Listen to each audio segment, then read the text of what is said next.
Hello and welcome to Tokyo Inklings. This is episode 8. My name is CY and you can find me at tokyostationpens.com or at tokyostationpens on Instagram. And my name is Jacob and you will find me on Instagram as foodafan and I have a blog at foodafan.com.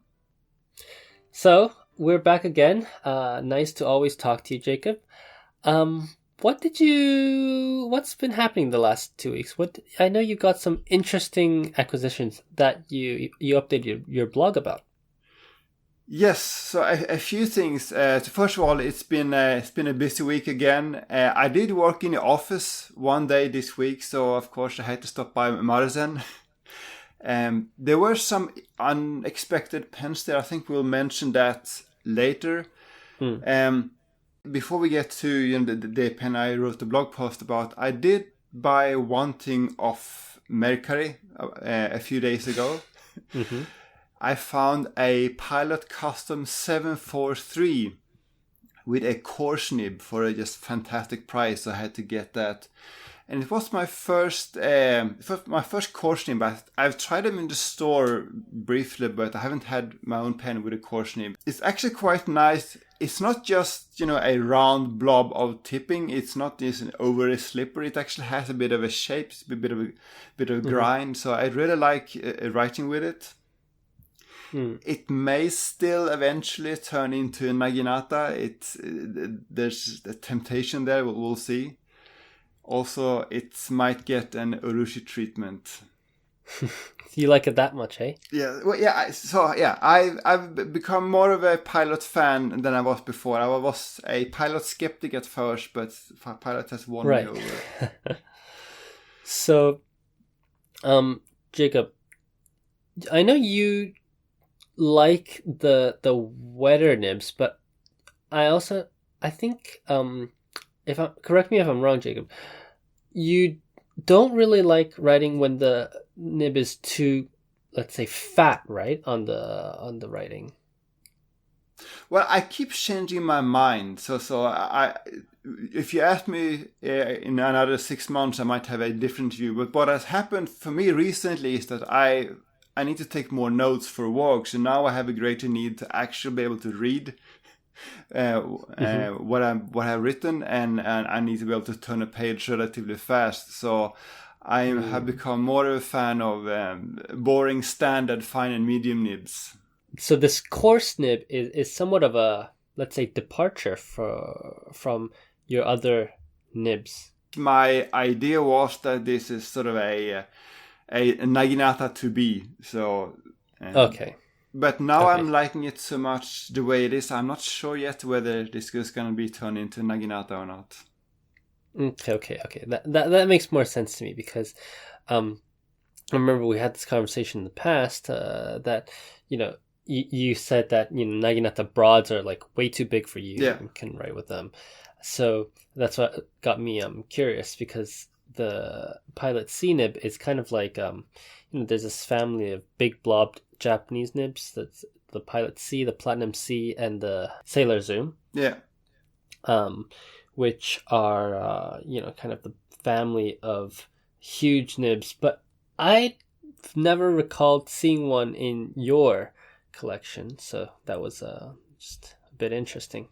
I did have a Naginata broad before, but I sold it because it was actually too broad. I would say, based on my recollection, that the Naginata broad is actually even broader than a Pilot C.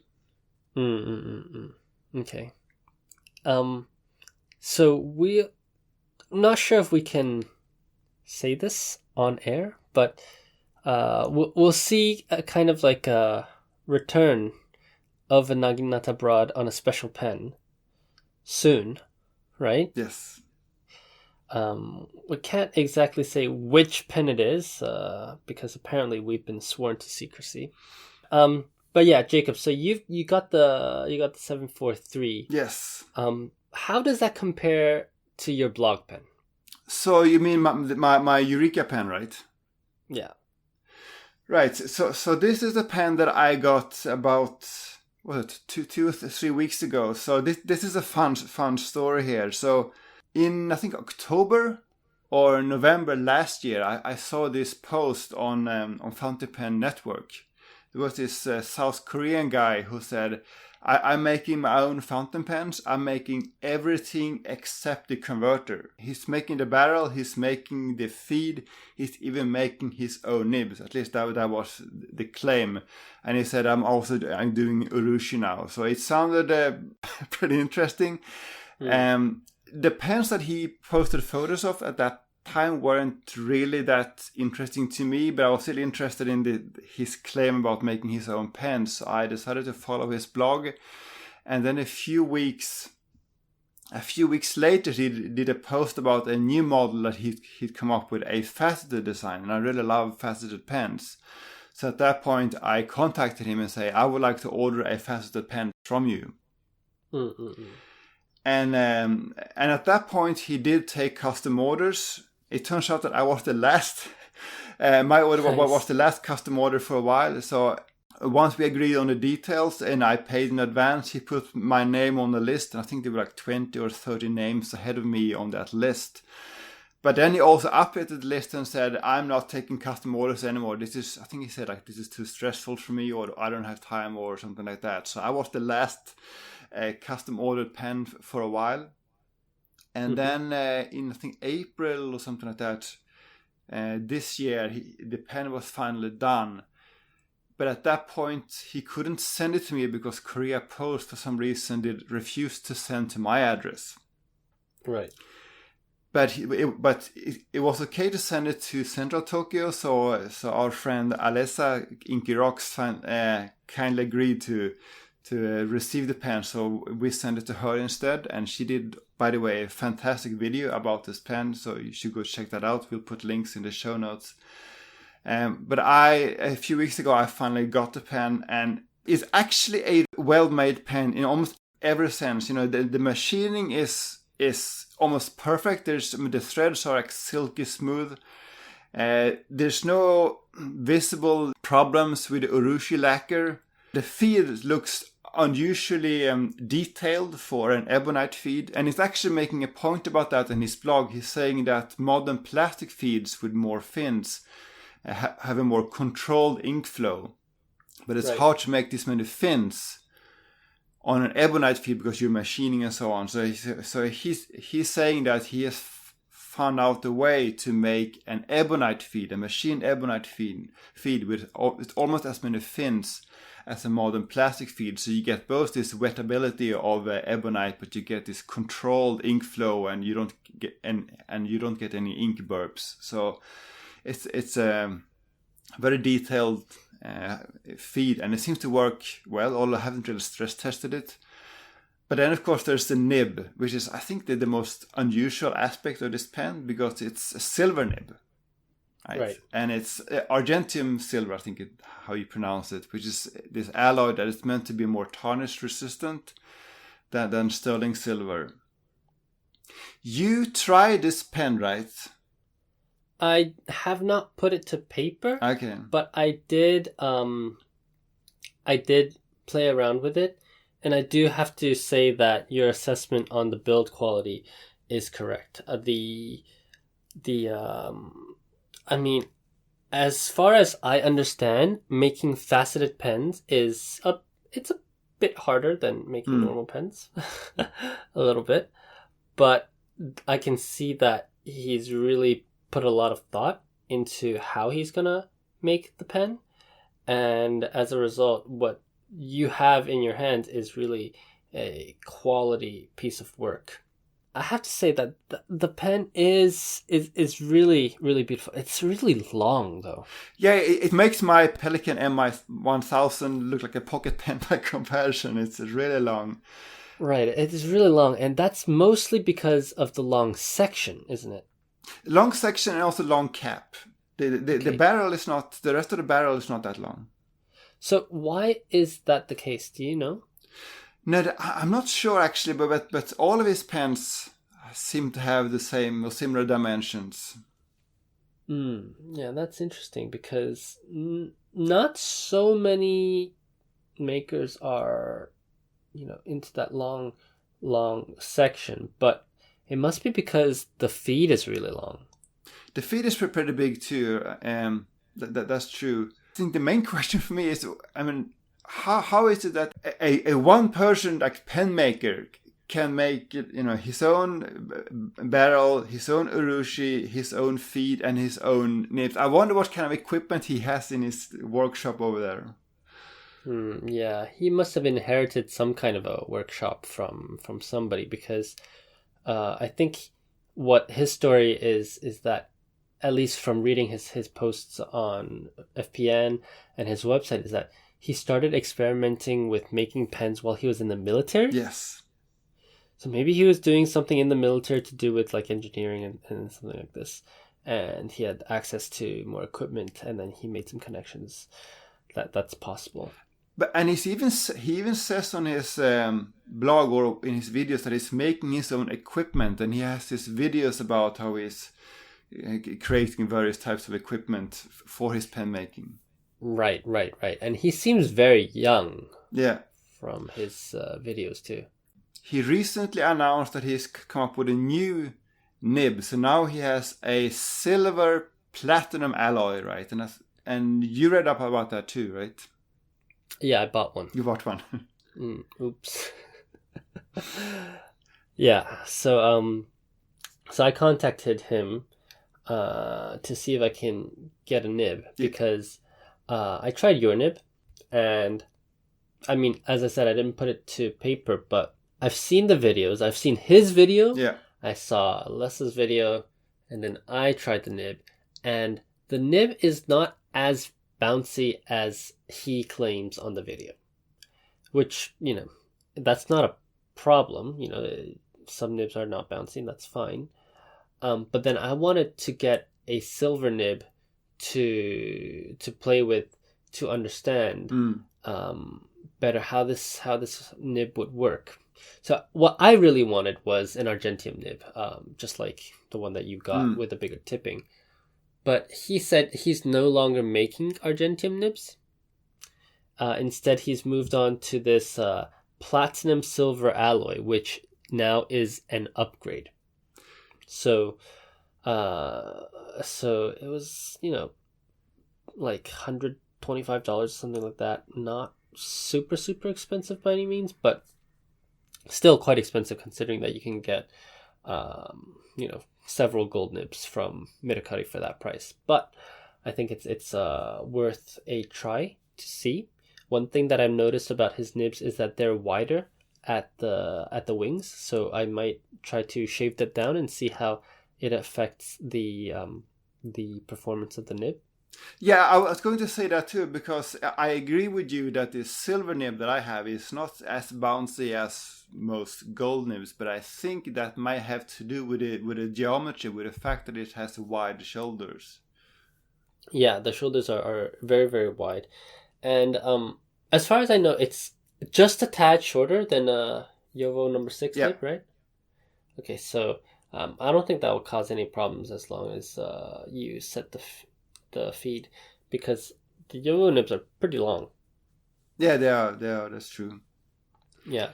So I'm excited to get that in whenever that is. I probably get it for Christmas or something, and that'll be fun. But yeah, I'm very, very curious. Although, as far as I know, these are not the first ever platinum silver alloy nibs. I think Platinum used to offer them, and also Schaefer used to offer PDAG nibs. Yeah. Yeah. So that'll be fun and interesting. And what I really liked though about the pen, I think my favorite part was the engraving, because he's done this optical illusion on the engraving. Ah, yes. Where it looks like he's engraved the entire word, but what he's actually done is he's only engraved the shadow of the word. That's true. Yeah. Yeah, it yields this pretty cool effect, where it's got this like 3D-esque look because you're only seeing the shadows, and it took me a while to realize that the word was not engraved. But I wonder how he did this engraving. Would you say this is laser engraved? No, I think it's stamped. Which also is kind of interesting, because that's not something you normally do with low volume. Small production, yeah. But he also seems to be a lot into doing this research and development, because he does this blog post every once in a while where he says, now I have come up with feed version 3.1, and version 3.1 is an improvement over 3.0. He keeps iterating on his designs all the time. Right. And I find it really interesting because no, he's obviously using argentium and platinum silver because I assume it's a cheaper alternative to gold, right? I don't think he has outright said that, but that seems likely. Yeah. Right. I think it's because it's more affordable for him. At least that's the only logical conclusion that I come up with. But if it works, it's fine. The argentium does tarnish, though. Yeah, it does. But it's very easy to remove that with polishing cloth. So. Have you tried it? Yes. And it just goes right off? Yes. Okay. Very easy. I might want to let the tarnishing stay just to see how that affects the ink. Yeah, I think he mentioned that in one of his videos that it might darken the ink or whatever he said. Yeah, I need to go back and look at that. Because for some of my pens, I'm using this the Game of Thrones safety nib, safety pen now, and the ink that I put in is a very, very light blue, and the ink that comes out is teal. Right, I see. And I think Alessa had the similar experience with her Waterman eyedropper, where she puts in one ink and then another ink comes out. And she theorizes that it's because of, perhaps it's because of the way that the barrel has oxidized, the way that the ebonite has oxidized in the barrel. I see. Yeah, so it could be interesting that the tarnishing might be, a factor in changing the ink properties as well. But time will tell. Yes. Anyway, it's a very, very impressive pen, and I can't wait to see what else he's going to come up with. And I really wonder. I mean, what is the backstory here? How did this guy manage to set up all of this? Set up his workshop in such a way that he can make everything himself. He speaks English, right? Yeah, but he doesn't always.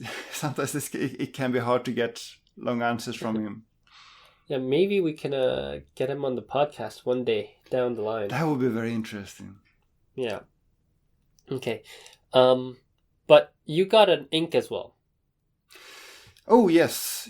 So this Tohoku Basic Blue. I'm more interested in the story here. So, in the Tohoku region in northern Japan, you have a number of stationery stores. So some of the more well-known ones are, Pentonote and Hachimonja and Office Vendor and so on. And right. I think 12 of them, or initially 6, but I think 12 of them now form this collaboration called NE6 Tohoku Bongo Lab, and NE6 of course stands for Northeast, so Tohoku, and 6 being the 6 Tohoku prefectures. And the idea is to create all kinds of Tohoku themed stationery products. And I think their first product was this ink set that they sold at last year's Tokyo Pen Show. So they have this set of 6 inks, where each ink was based on some Tohoku landmarks. So there was an Akita ink based on Lake Tazawako and so on, right? Anyway, they have done a few other things since then, and I think their most recent release is this ink called Tohoku Basic Blue, which is a light pale blue ink that is meant to look like the blue sky over Tohoku in winter and spring. That's how they explain it. Mm-hmm. And it's sold by all of these Tohoku-based stationery stores. And it's a beautiful ink. It's a bit on a light side. But as we said before, these light and slightly muted inks seem to be very popular here. So I think they have locked in on that formula. Yeah. The ink, I think, as you said, is a very, very light blue. And when I heard, Tohoku Basic Blue... Yeah. I kind of imagined, because in most ink lineups, a basic blue is a dark blue. Yeah, exactly. And so the name was not matching to the color of the ink in my imagination, which, you know, the ink is very, very nice. But that's, I think, a very interesting interpretation of a basic blue. And I think maybe that might be the point of the name, that it's not really your basic blue, but it's supposed to represent something special, especially for the people of Tohoku after the disaster. It could be that. It could be that. But I agree with you that when you think of a basic blue, you think of your everyday like royal blue or whatever you use in your inks, right? And this is definitely not that. This is. I wouldn't use this in a fine nib. It's almost too light. And Jacob, you quite like these Tohoku exclusives, right? I remember you bought the Tohoku set, or was it your parents-in-law that got it for you? I had to get my in-laws in Iwate to buy them for me because you couldn't buy them online, at least not initially. Maybe they changed that for a while, but the idea was that you should go to Tohoku and you should go to the stores and buy this thing. I have a bit of a soft spot for Tohoku because I spent 2 years up in Sendai when I first moved to Japan, so I like. Oh, really? Yes. Yeah, that's cool. That's cool. And do you go back? And now I mostly go back to Iwate because that's where my in-laws live. So I just briefly stop by Sendai Station on the Shinkansen up to Iwate, but every once in a while I go to Sendai too. You also got an not one, you got multiple FNF adapters. Yeah, I think both of us got FNF adapters. So we have talked on a few occasions about how some Japanese nibs work without modification in Jowo, or pens that take Jowo or Bock nibs, while some require a bit of work. So we said that sailor nibs generally work as is, you just stick them in a Jowo housing, while pilot and platinum require a bit of nib modification, and I'm sure you don't mind doing that. I'm not practical enough to do that. I will screw it up, so I prefer to buy these adapters. So there's this company in the US somewhere called FNF, Flexible Nib Factory. They sell all kinds of adapters to allow you to use different nibs in different pens. So they have ways you can use like a Sailor King of pen nibs in a Conid, or there are all kinds of combinations. So what I bought was adapters that allow me to use pilot size 5 nibs, so custom 74 size nibs in pens that take Jowo number 6 size housings, and also another adapter that allow me to use platinum 3776 nibs in pens that take Jowo housings, and they work very well. But there's one caveat, and I think that it's the common complaint about FNF, which is that these adapters are what they call non-converter.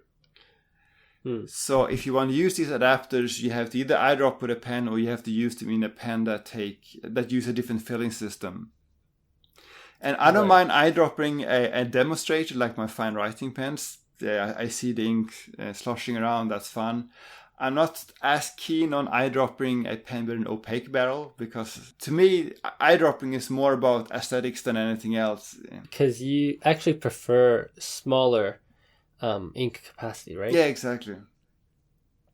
Yeah. I saw you made a post on Instagram, these two pens. So you have now one in your custom Apu. Can I call it an Apu? I guess so. It's now become an Apu, yes. Yeah, your custom Apu, and then your fine writing. What is it? Was that the new one? No, this was my original one from 2018. The Bronze Age. Yeah, the third generation. Yeah, but again, I don't think, because the Apu has an opaque barrel, it's not an ideal combination for me. So I'm gonna use these two adapters in my two fine writing pens. Okay, I've got a question for you about the Pilot though, because I think you got a Pilot 5. Yeah. Does that look very small? I thought it would, but for some reason it doesn't, and I'm not sure if the nib is not set properly, because maybe it's sticking out a bit longer than on a Pilot pen, but it writes well without any problems. So I think that makes it look bigger, the fact that it's not set as deeply as in a Pilot pen. Right, yeah, because I'm looking at the photo and I can see the date mark and even a bit beyond the date mark, quite a Exactly. bit beyond the date mark. Exactly. So, because I was wondering, the Pilot 5 nibs, they're not that big, but, it was surprising to see how well proportioned that combination is. Exactly. Exactly. On the other hand, the Platinum nib looks tiny on that pen. Yeah, and so we talked about this Lotus pen before, and it was originally based on this Sakai Esuke design, right? And the original pen takes some bigger GK nibs, but I asked for one that took Jovo number 6 size nibs because I have so many Jovo 6 nibs. But yeah, in hindsight, it looks a bit out of proportion. It's a little bit like that Twisby Aurora with a number 5 size nib. Oh yeah, I know that.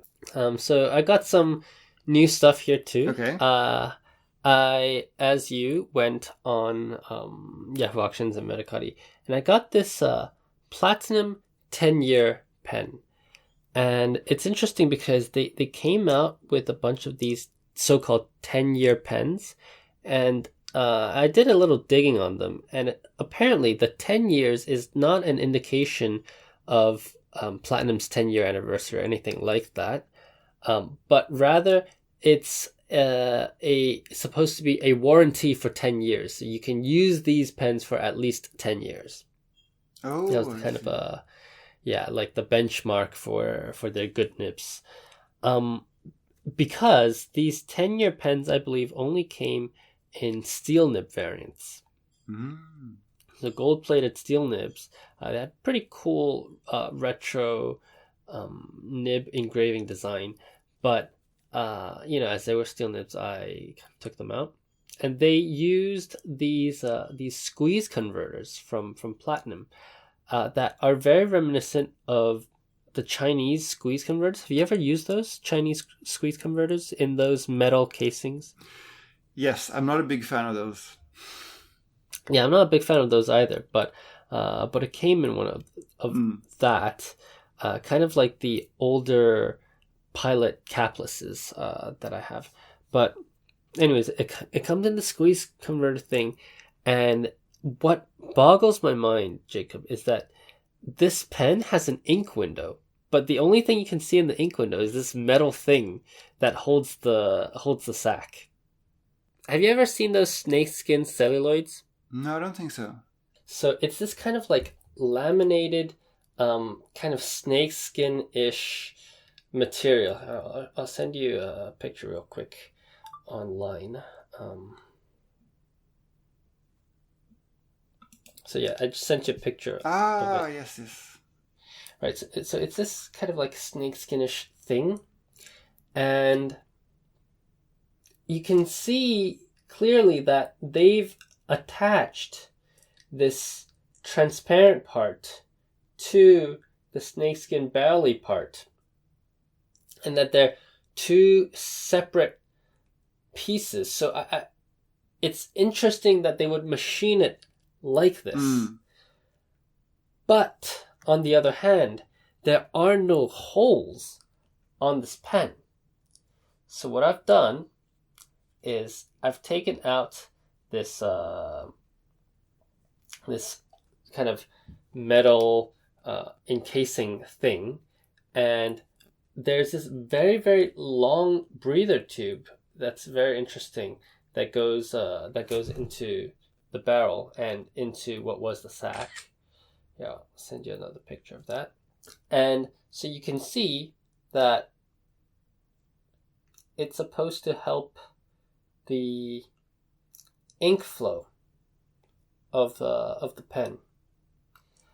Unfortunately, I haven't actually gotten the ink to flow in this pen yet, but it'll be a nice little upgrade project. So I'm planning on turning this pen into an eyedropper fill pen. And I've replaced the nib now with a vintage Kaweco OB nib. So now it's got a proper gold nib on that. So how old would you say the original pen is? Probably this is a post-war pen. I'd say maybe 50s or 60s. Oh, okay, I see. Yeah, it's a decently old pen, but this was for sure not their top of the line series, having the steel nib on it. Yeah, I wonder when they started doing steel nibs. I think during the war or even a bit pre-war. I mean, the war, I think a lot of people might not know, but World War II in Asia started in 1933, right? So the war was considerably longer than the war in Europe. Yeah. So for our European friends and our Western friends, it might be pre-war, but here it could be, early periods of the war. But yeah, that pattern on the barrel it's really pretty. So it's in good condition. It's in fairly good condition. There was some discoloration on the clip, but I found that I could just use a polishing cloth and get that off. I also bought like a plating machine. Oh, so you're gonna do the Mart thing now? I don't know. I will try to plate this pen. It will be a very fun and interesting experiment for me, but trying to have some fun with it. Then I think we have a mutual friend who might be asking you to chrome plate a number of pens. Yeah. So the thing is, I noticed that rhodium is super expensive. It's super, super expensive. So, like, 50 milliliters of the rhodium plating, like liquid thing, costs like $300. So this would perhaps explain why platinum's rhodium plated pens are more expensive. Well, I wouldn't say that because I think you can plate a lot of pens with that, and platinum probably has a deal with the source directly. But I mean, what's interesting to me, more so than that rhodium is very expensive, is that platinum plating is not that expensive. It's about half the price. Okay. So platinum coating versus rhodium coating has a huge price differential.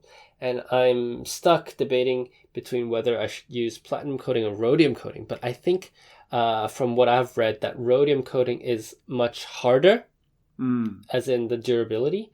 So that might be a superior option. So what about rose gold? What are the prices for that? I haven't checked that. But I do know that 24K gold is not that expensive. So what I'm wondering now is, one of the nib modifications you do is this faceless mod. So could you do a faceless mod and then after that put this rose gold or some other plating? Yeah, so that's exactly the plan. I see. And maybe one of the hammered styles. So yeah, so that's that. I also went back to Kakimori again last weekend. Oh, okay. And so basically, because Kakimori was limited to 4 people in the store when we went the last time, and you had to do this like reservation thing, and so not everybody could go. But this time, last weekend, I took my girlfriend out to Kakimori because she hadn't seen the store, and we live so close, so we just decided to go over and check it out. I ended up getting a bunch of paper this time, including the one-sided glaze. I thought that was pretty interesting.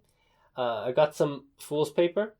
Oh, really? And I got some fool's paper. And then I got Conqueror Raid. Do you know that paper?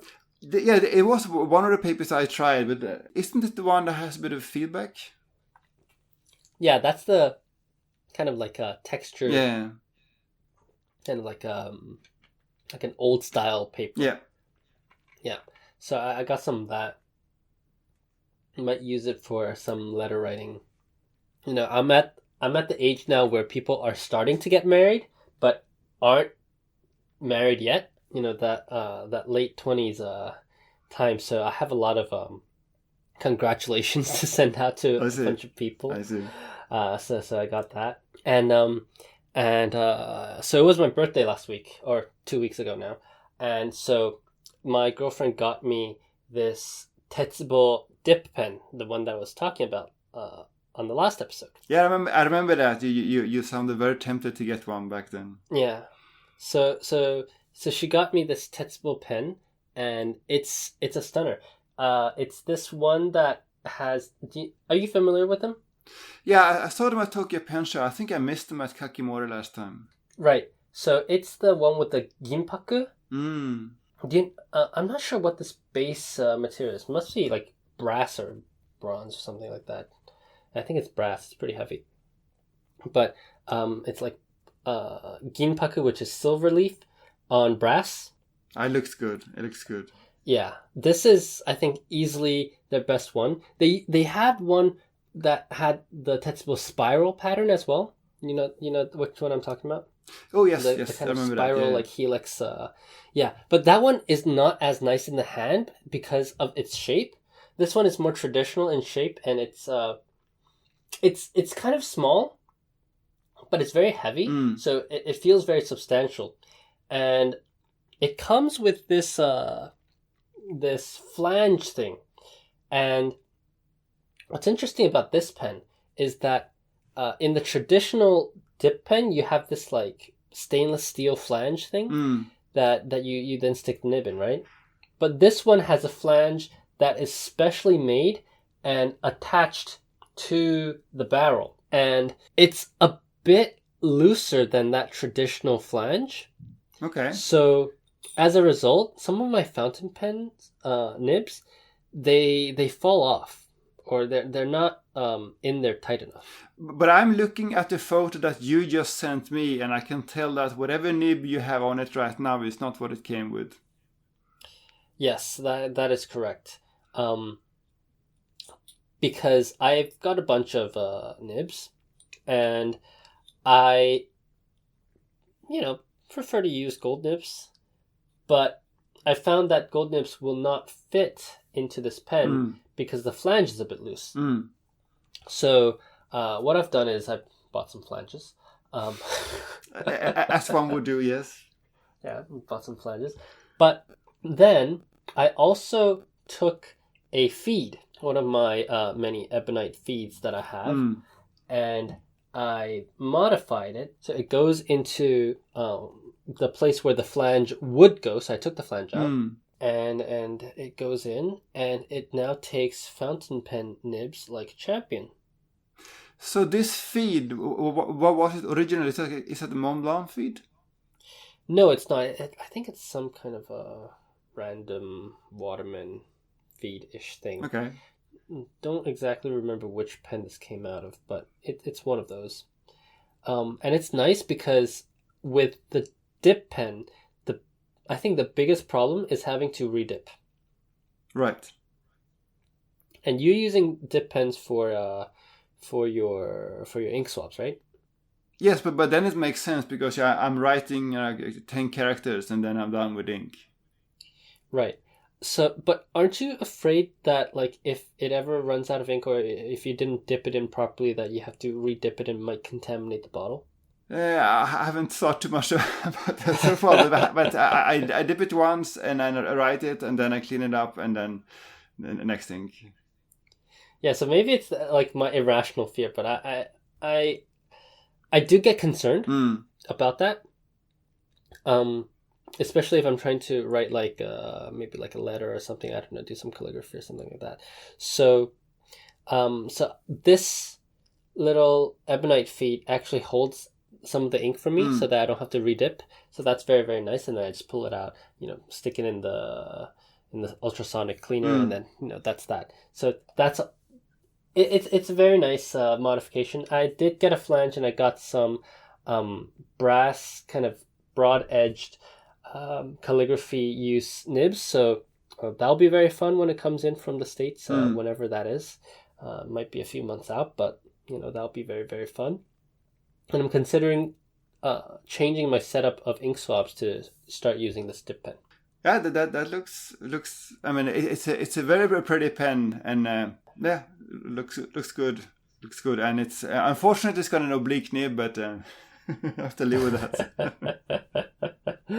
Well, to be fair, you can swap it out. Right. You can swap it out. So yeah, that's my dip pen. I put a Mont Blanc 256 nib in here, but might switch it up. Do you know why this nib, or I guess I could kind of sort of tell from the shape, but it's called, at least in Japan, it's called Ika pen. Is there any equivalent term elsewhere? In English, I think this is called the wing nib. Ah. Yeah, so certainly it's very unique. But Yovo does one. Do you mean this arrow nib? Yeah, the arrow. Right. Yeah, exactly. So it's the same general design. Yeah, I have one actually, but it's not my favorite. But so just quickly going back to this thing about contaminating the ink. Related to that, one thing I'm wondering about is the glass nibs, because people who play around with inks, they buy a lot of glass pens, right? That seems to be very very popular here. My experience with glass pens is that even if you wash them, there's stuff stuck in the grooves, right? Yes. So wouldn't that be a bigger problem with ink contamination? Yeah, so I don't really use glass nibs for exactly that reason, because I know that the ink gets stuck, and it's like you can't get it out unless you stick in the ultrasonic. Right. So that's yeah, I definitely don't like that about glass pens. All right, now let's get on to our news section. Yes. We said this was going to be a short episode, but it's an hour now. So Sailor's releasing the new sherbet inks again. I don't know so much about the history. Can you tell me about that? So what I know is that they initially released these in 2013. Our friend Bruno did a blog post about it back then. I don't know if they have released them every year since then, but I think at least for the last 2 years they have released them as a summer exclusive, like from June to September or something like that. And that's what they did this year again. So it's available from like mid-June to I think in mid-September or October. And it's for sort of lights. Again, it's this formula that is so popular here, this light, slightly muted inks with a lot of shading. So you have one pink, one mint color, one blue, and one purple ink that is meant to look like this sherbet ice. And another thing that is interesting about this, and I think we mentioned that on a previous episode, but you can only buy them from Sailor's shop. And on the order page, they say if you try to order this ink from a forwarder, so your White Rabbit or Tens or whatever, we are going to cancel your order. And I understand that if the ink is sold elsewhere, that it may make sense. But as far as I know, these inks are not sold at all outside Japan. So I'm curious about why they do this. Yeah, I think it's this weird thing where they try to do this like exclusive, like region exclusive stuff. And I think it's one thing for us to question the business strategy of it, and then it's another whether they listen or not. But for sure, this is not the way. Let's say, that's not how I would run a business. But that would also be a nice short segue into something we might just briefly talk about now and mention in more detail in another episode. But one thing we have started to see here in Japan is overseas exclusives coming back to Japan. So I even Sailor themselves, keep changing their mind about what is an exclusive. And I think the first one that we sort of paid attention to was Sailor's the Ocean pen. Yeah, first it was the Ocean. I think it was the West or maybe US exclusive, and then they released it 1 year ago or something like that in Japan. In slightly different package, I believe, would be some kind of exclusive ink, but so they brought it to Japan, and now recently they did the same with the Earth, which seems to be selling well. I saw it was almost sold out at Maruzen. And also Platinum recently did that with their Carnelian, I think it's called. That's red, red sparkly US exclusive, which at least Maruzen is right now selling in Japan. Yes. Yeah, exactly. And then in other news, we got to try some Ink Institute inks. Yes. So the Ink Institute has, I think they've been around for a while doing custom inks. So imagine Sailor's Ink Studio where you can go make your custom inks, but this is the Taiwan version of the Ink Studio. And as far as I can tell, his inks look very, very, very good. Yes. All the time. So I've been following him for a bit over a year now. And his inks look fantastic always. But it seems like he's now doing store releases where they're more, let's say, official. Yeah. So we got to try the Fox Rain, I believe it's called. And then they're also doing a series of train inks. And then I think Muse has their what is it? Like Ivy Vine or something like that. Yeah, Jade Vine, I think. Yeah, Jade Vine. Jade Vine. Yeah, you're right. Jade Vine. What do you think about those inks? So my first Ink Institute ink was last year's this mooncake ink, and it was very pretty. Yeah, it has this complicated shading is very beautiful, but it was very light, and that was the same experience with this Fox Rain ink. It has beautiful shading. There's our friend Alessa has this term chromo shading. There's a shading in various colors. It's the same thing here, but it's a very light ink. You really don't want to use this in a pen with a fine nib. Yeah. I got the Fox Rain. I think it actually looks quite nice in a fine nib. Well, I'm using it in like a flex nib, so that's a bit different, I guess. But on the fine lines, it's light, so it looks a bit thinner. So it kind of accentuates the shading that I've got. But then their Metro series, I think, is very interesting. I think it's the first time they've done a series like this. And it's representing all the metro lines of Taipei, and very, very reminiscent of the Boombox release. Yeah. I really, really, really want to get these things, and they're surprisingly affordable, right? Yeah, at least if you buy them from like Juice Spirit, for example. I haven't checked prices elsewhere. I don't know if they're going to be available here in Japan, but my experience, as we talked about before, is that Taiwanese stationery is always expensive in Japan. Yeah, you're right. I don't think they're going to be available in Japan, but they are available on at least the Jade Vine is available on Shigure Inks. Right. Interestingly. Yeah. So it seems that at least the US gets some representation. I think they also had the Metro ones, but I'm not quite sure right now. I might get mine from Muse. Do you want some? The brown one in particular looks nice. I'm a bit tempted.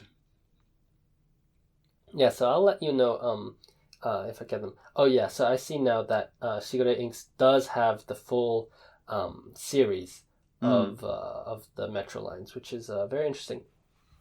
If you looked at Muse's pictures of these inks, so they actually display some quite interesting properties. So there are inks that halo, there are inks that sheen, and I think it's just very, very well done, and it's not something that we've seen quite a lot of out of more small I think manufacturers, at least in my experience anyways.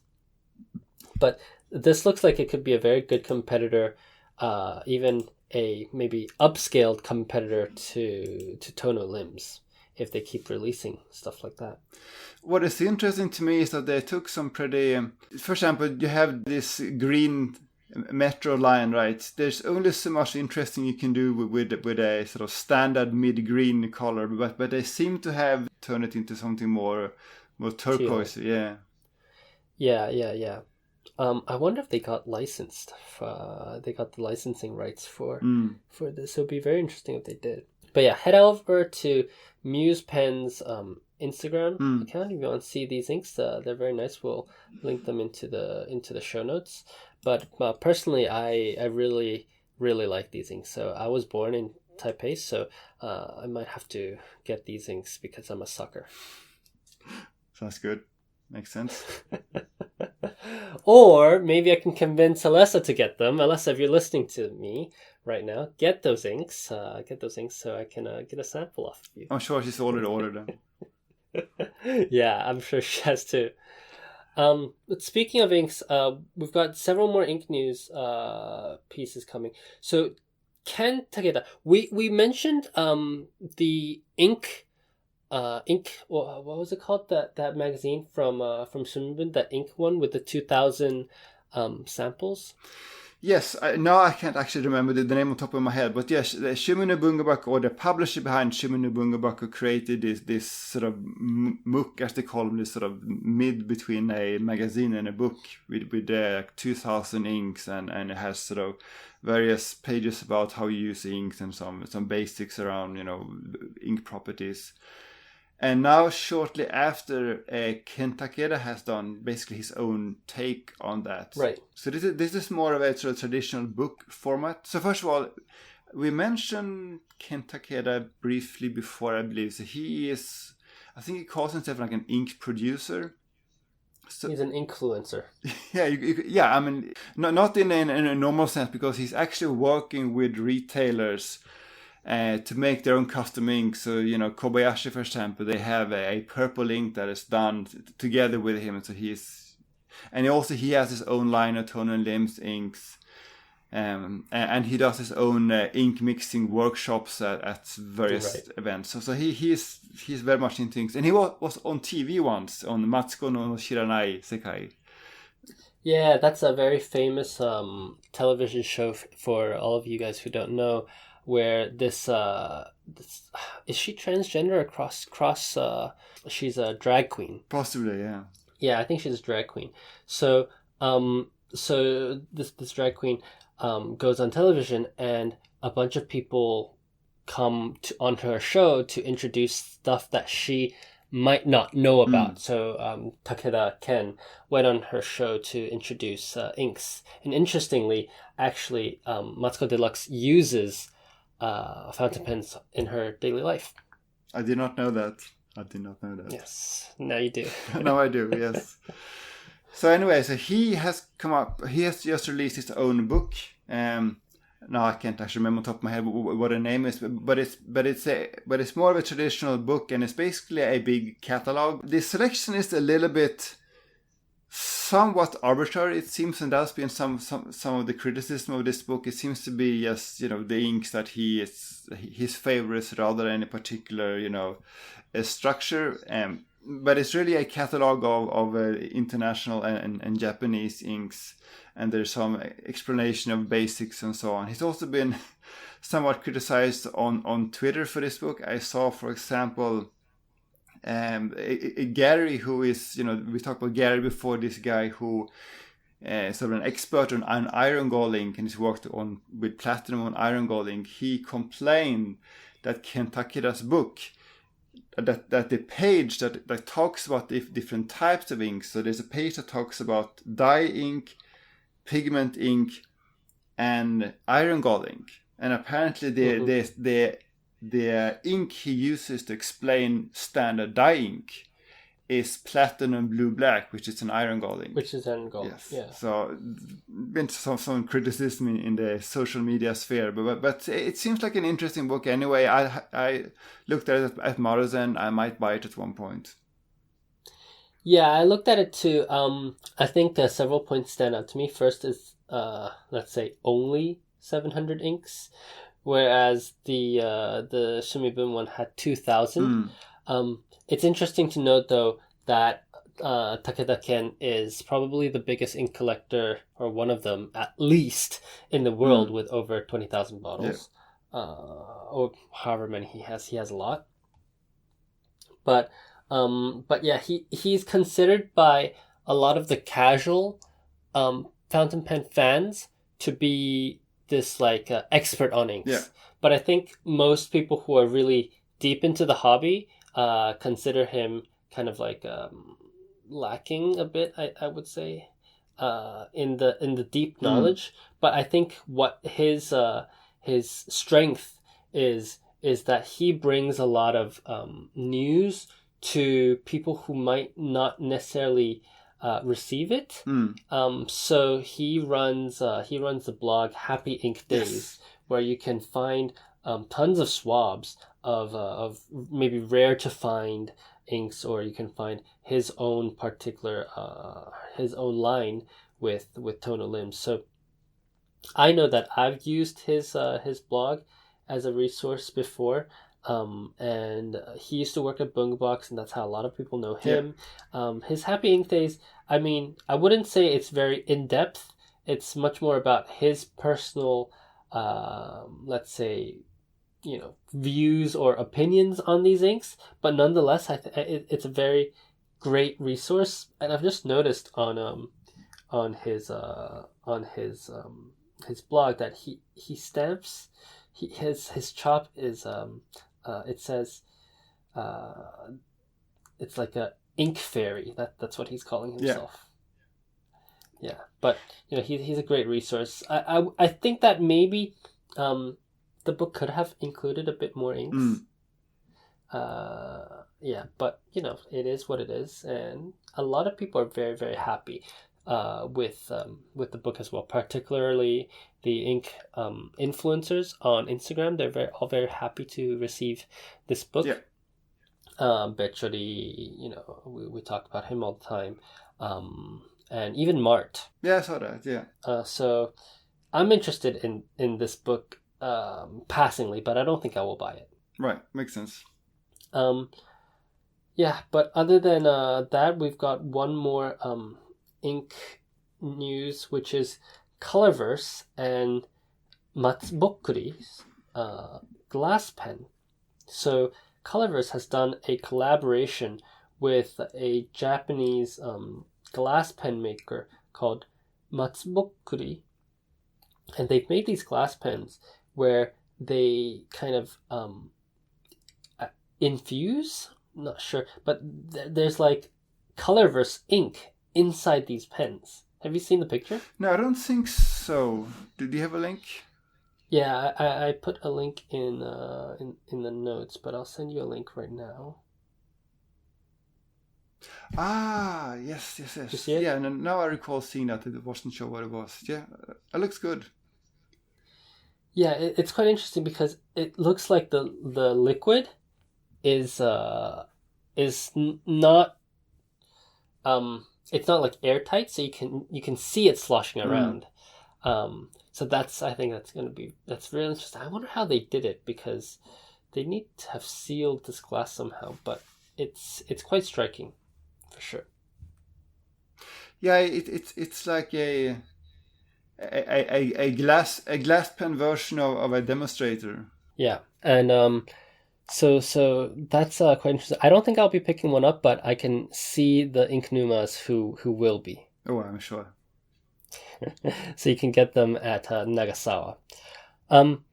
But last thing that we want to talk about on today's episode is the kind of changing retail landscape. I've noticed some new stores. Maybe it's not changing, but I've noticed some stores popping up here and there.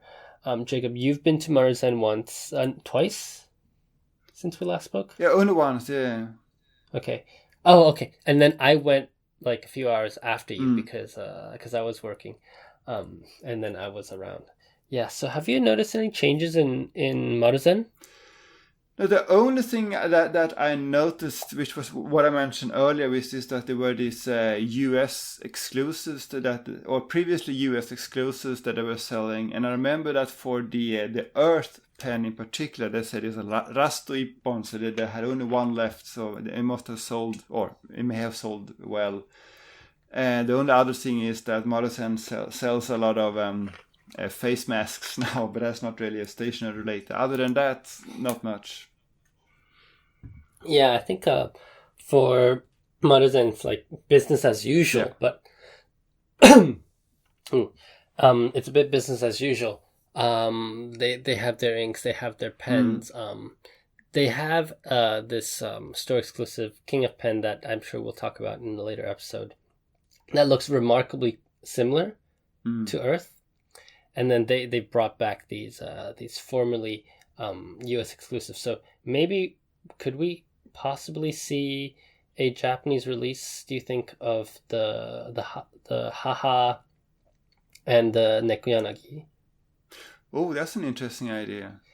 Yeah, I think that would be very Mm. interesting for the domestic market. I think a lot of people would be very, very happy if it came back to Japan in, maybe a different form, like let's say a smaller ink Mm. bottle, or whatever you have. But actually, on that note, I haven't seen many Sailor ink releases in Japan for recently. Well, good thing we'll have the sherbet. Yeah, oh, yeah, I don't. Yeah, that doesn't really count. It's just a re-release. Yeah. But I did notice, Jacob, I've been to a few stores recently, Mm. and they've surprised me. So I went to Shibuya Scramble's Tokyo Mm. Hands, and from there, I managed to snag this set of the six Platinum Classic inks. I think there's six, right? Or five, Yeah, something how like many that. there are. Yeah. Yeah, so I grabbed the full set in these very, very small sample bottles for about 3,000 yen, which is quite a good deal, I think, since I just want to swatch them. Really, I haven't seen that. So you're saying that Platinum is now selling the classic inks in smaller bottles? Yes, so Platinum is selling the classic inks in smaller bottles. It might be a Shibuya Scramble exclusive, actually. Yeah. But Okay, yeah, I yeah, haven't seen that. That sounds very interesting. yeah, it's very I was surprised because this isn't a big stationary uh it's not a big stationary destination. Tokyo Hands and Shibuya Scramble, who would Right. know this? But they had it in their Mm. store. So I picked one of those up, and that was perfect. Yeah, there's six of them. And I'll send you a picture later. So I bought that. But they also have a lot of washi tapes, so I think any general stationery fans would be very, very excited to go to this new store. Mm. I bought, in my moment of weakness, I bought this Doraemon 50-year anniversary washi tape, which was very, very cute. um, but then on top of that, I've also discovered this store in Ochanomizu called Tools, Okay. and they're kind of like a specialist store for, let's say, artists and calligraphers.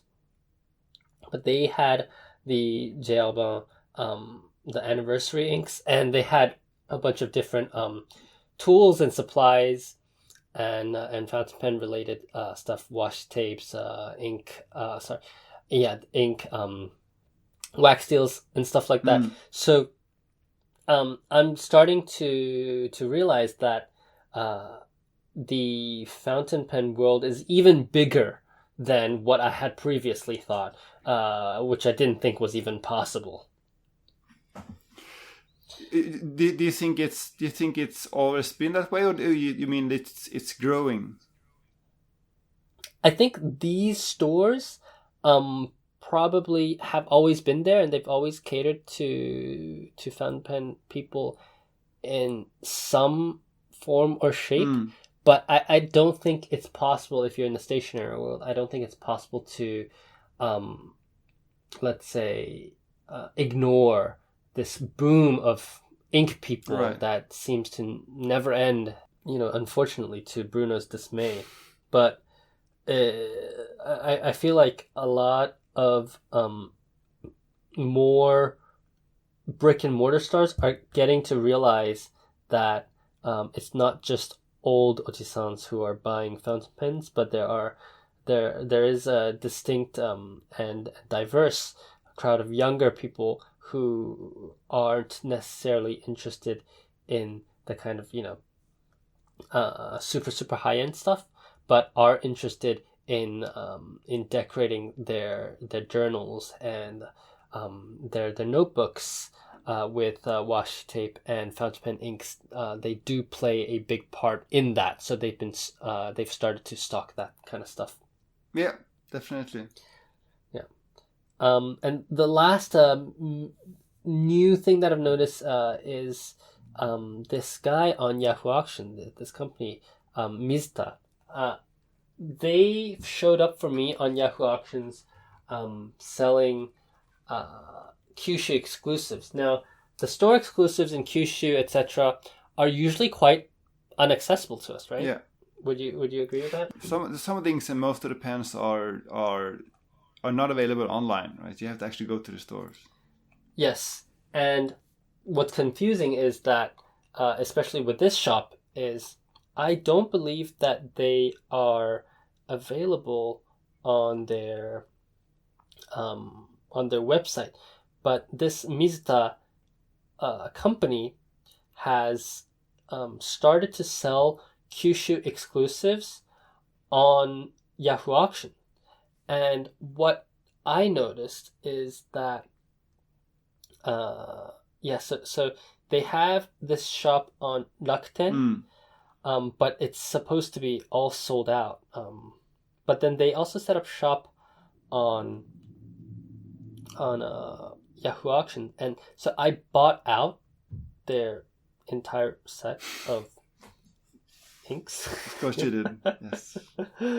Yeah, I just sent you a link there, but I bought them out, and I've noticed that they're kind of like, it'd be weird to say importing because we're in the same country, but they've been, I think they're the progenitors of these Kyushu exclusives that are popping up on Yahoo Auctions, these seemingly new old stocks. So what I'm talking about is the Reiwa number 2, that Sailor Pro Gear Mini. Yeah. And a bunch of other shop exclusives. But looking at the Rakuten page now, the prices seem, I imagine that they must be buying them at wholesale prices or whatever. The prices are good, right? They're not just buying themselves at retail. See, that's what's interesting, Jacob, is because that's their own shop. It's not a reseller. Okay. Yeah, which is interesting to me because you don't really see that in Japan. Oh, yeah. Okay, I see. Yeah. So now I'm going back onto Yahoo Auctions, and I've noticed that, in fact, I have not bought out their set, so I need to order some inks.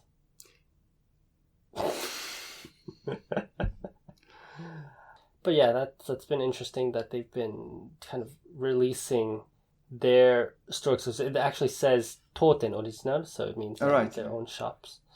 Yeah, and they're also selling the Kyushu exclusives in the professional gear, kind of like pink red one. I wonder why it's pink and red. Maybe that's the color of Kyushu, because Tono Lim's Fukuoka is also this like pinkish purple kind of color. Yeah, that I'm not sure about. That's interesting. Yeah, but I think that's pretty close to all we've got for today. Yeah. I did mention that we were supposed to talk about going to Wagner. Yes. But then in my moment of clarity right after the podcast, I realized that it's not in fact this week. It's actually next weekend. So we will talk about it the next episode. But that's going to be a doozy. I want to mention one more thing, and that is that we now have a website at tokyoinklings.com, and if you have any feedback on this episode, you can go to tokyoinklings.com and find the episode page, and there's going to be this comment form underneath where you can add your comment. Yeah, and so it's a new website. I really like how it looks, but it's got all of the show notes, even the episodes in the past. You can see all of the show notes there with all of the links, because we're kind of cheap, so we didn't pay for the plan that allows us to put the show notes on the actual episode, I think. But I think it's even better this way because you can go onto each of the individual episode page and you can comment. You can comment as a guest, or you can sign up with Discuss. So it's a nice way, I think, to build a community around the stuff that we talk about. You can also, of course, direct all of your questions directly to us on the website. Yeah. And any questions, we need listener questions, guys. We need listener questions. So please submit your listener questions. Now you can submit it on the form on the website, and so we'll be linking to that in the show notes, I guess. But it's going to be great So I hope you guys really take advantage of this this website and ask us lots of questions because we want to hear from you. Yeah. All right. So so this week we won't do listener questions because it's been a long episode. So we'll save that for next time. But please keep them coming in. Yeah. And yeah. So that's been the episode. My name is CY. You can find me at Tokyo Station Pens on Instagram or at tokyostationpens.com. And my name is Jacob, and I'm Foodafan on Instagram, and I have a blog at foodafan.com. Great. It's always nice to talk to you. See you next time. See you next time. Bye-bye. Bye.